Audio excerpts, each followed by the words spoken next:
guys! Welcome to my YouTube channel. So, ang pag-uusapan po natin ngayon ay kung paano nga ba kayo mag-upload ng video na wala kayong gamit na on-hand item.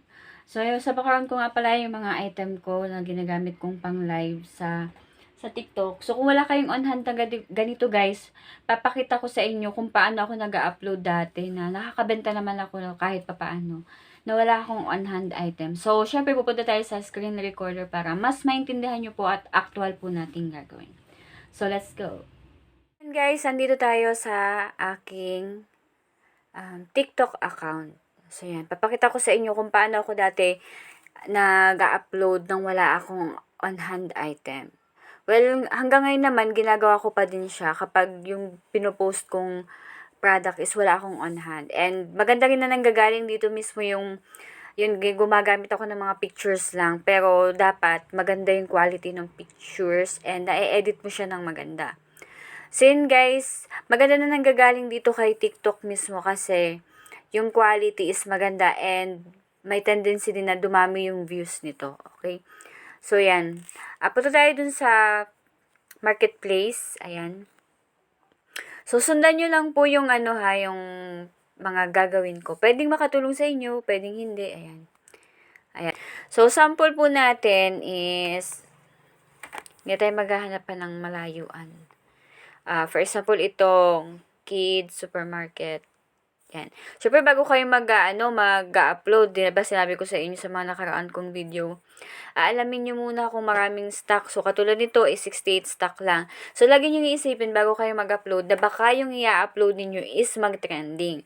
So, paano na lang kung 68 lang yung stock niya, yung available niya, baka hindi mag-restock agad yan. Kasi, diba, kapag nagtitrending, kapag nawala ng stock, tumitigil din yung view. So, lagi nyo isipin na magte-trending yung video ninyo. Kaya pipili kayo ng mas marami yung stocks. O kaya pag wala na agad, kausapin nyo agad si Sarah yan. Katulad nito, ganito po yung ina-upload ko or ina-add ko sa showcase ko yung malalaki yung commission. Pero tinitinan kayo, katulad yan, out of stock sila. Huwag kayong basta-basta mag-a-add, tas out of stock naman. Okay? So, yun ang mabenta sa akin ngayon yung mga pambata. To sample-sample lang naman, So, ito guys, pwede na to. Ayan, for example, kung i-add mo sa showcase mo, ayan, 32 yung commission rate. Pero naka 5% lang. Pero maganda na rin yung 32 pesos. For example, i-add to showcase mo, diba? Pero kung gusto mong makakuha ng mo dito pang upload, punta ka dito sa create auto-generated video. Tapos, ayan, syempre pag pupunta ka diyan, automatic po na ma-add din sa showcase mo. To hindi mo na yung pipindutin lahat kasi 'di ba? Ako sa ko napapangitan ako sa sa auto edit ng ng TikTok kasi 'di ba basta pangit. Sorry. Ayan, ang pangit. So ikaw na lang yung gagawa. Ito, yung ganitong title. Kinakopy ko siya. Pero hindi lahat kasi hindi naman maganda lahat yung Ayan, hindi lahat. Hindi ko sinasama yung price. Lalo na kung medyo pricey. Ay, ano ba yan? Ayan, hindi ko na siya sinasama lahat. So, ito, copy mo yung title. And then, punta ka na dito sa Edit Product Images. So, kukunin mo na yung magagandang magagandang picture. So, ganito. Ganyan lang, didiinan mo lang. Tapos, save images. Magaganda pa yung quality ng picture na makukuha mo. So, ganun lang. Huwag kang gagamit ng automated bang tawag doon? Kasi, ang pangit nung quality ng pagkaka-edit. Tapos, babalikan ng ganyan. Tapos, okay na yon. Nakopy mo na yung title, na-add mo na sa showcase, nakuha mo na yung mga pictures. Pwede ka naman mag-edit sa CapCut, ganyan. Pwede ka mag-edit sa CapCut, kahit picture lang, gandahan mo na lang. Pwede kang mag-voice over, ganyan. Para mas makakainganyo ka ng bibilin, di ba? Kasi kapag automated, ang pangit na ng anong pagkaka-edit. Yung iba kasi gumagamit yan. Depende pa rin yan sa taste nyo. Ilalagay mo na lang siya lahat.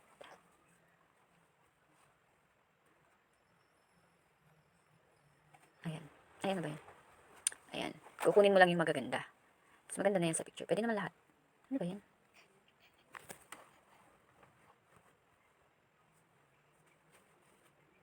Okay. Ayan. Kunin mo na lang siya lahat. Oh, okay. Kasi same na. Pwedeng AutoCAD. Ayan. Maganda rin yung pagkaka-AutoCAD na.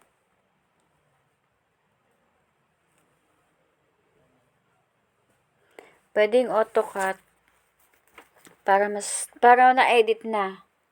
Wag lang doon sa yung automatic na ini-edit na doon sa sa showcase.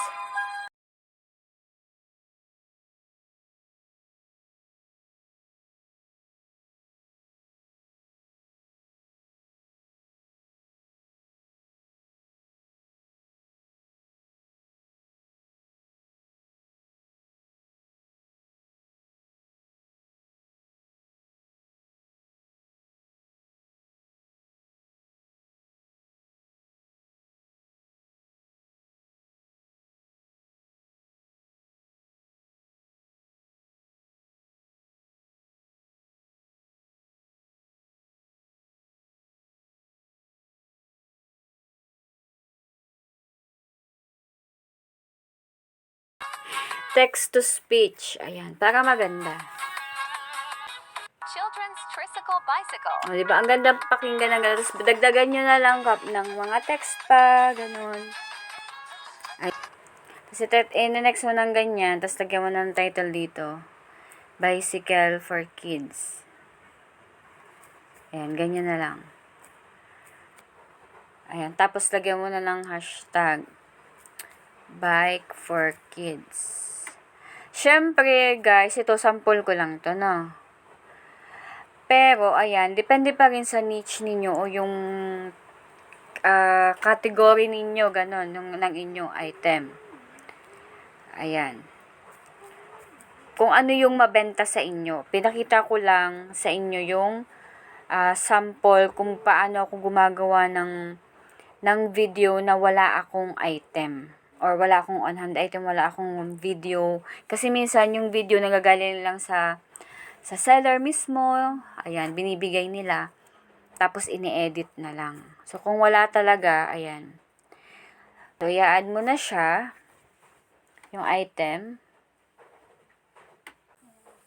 On-hand na product. So, pwedeng picture lang. Pero mas maganda yung picture is galing sa TikTok mismo. So, dito sa ganito, yung product, pwede na kayong maglagay ng iba yan, yung discarte nyo na kung paano nyo pa.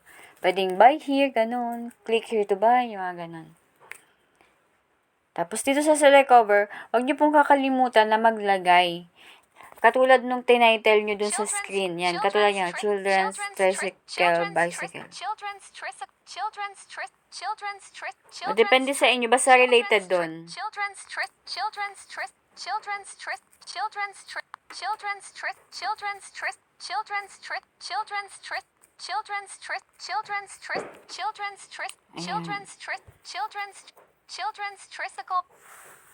Tapos yun, ipopost na natin.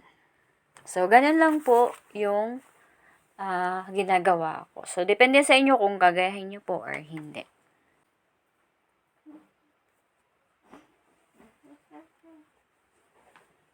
Children's tricycle. So, maganda naman pa yung pagkakagawa natin. So, nag-voice over na lang ako kasi kapag narinig yung sound, baka po tayo makapiright. So, ganun lang po yung paggagawa kapag wala kang on-hand item. So, yun lang po.